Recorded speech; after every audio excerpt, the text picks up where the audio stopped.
sustentabilidade.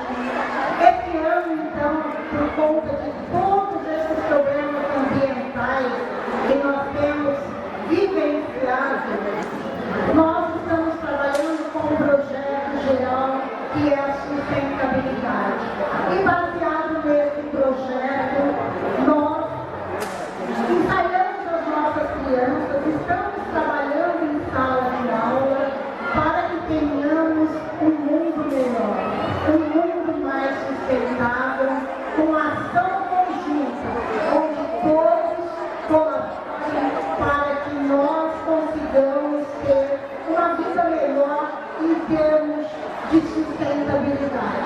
É dever da escola, é dever dos pais, dever de toda a comunidade, trabalhar com essas crianças para que a gente tenha no futuro um mundo melhor do que nós temos hoje. Nós temos visto aí notícias inúmeras a respeito da poluição, a respeito do que isso causa à nossa saúde. Então, o CIEP São Jerônimo, sempre preocupado inclusive com essas questões, estamos trabalhando durante todo esse ano.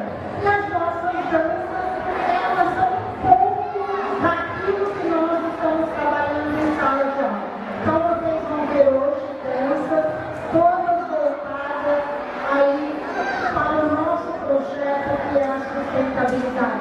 Percebam a letra das músicas,